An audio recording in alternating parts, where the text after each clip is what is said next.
Let's break down the bullwhip effect, one of the most costly issues in supply chain management.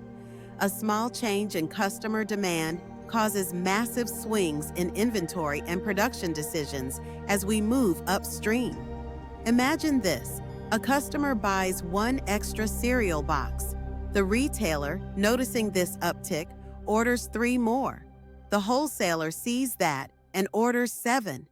The manufacturer produces 10 extra. A small change becomes a giant overreaction. That's the bullwhip effect. Now let's look at some real-world examples.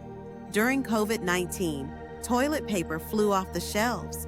Retailers panicked and overordered. Manufacturers ramped up supply. A few weeks later, demand dropped, but warehouses were overloaded and businesses lost millions.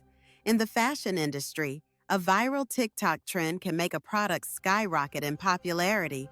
Retailers rush to order more, but by the time inventory arrives, the trend has moved on. Clothes go unsold, profits shrink, and waste piles up. So why does this happen? 4 key reasons. First, delayed information.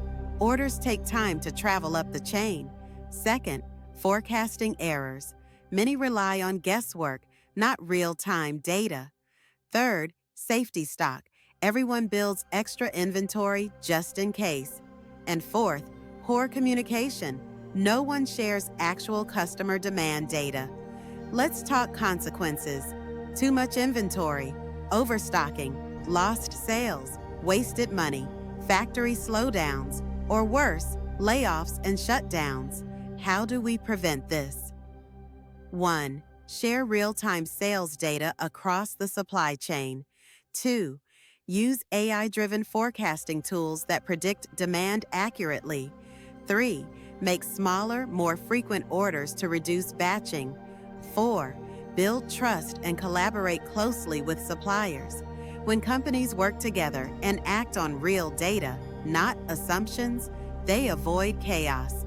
Instead of reacting, they adapt. That's how you eliminate the bullwhip effect and create a smart, resilient supply chain. This is MBA Shastra, making business simple,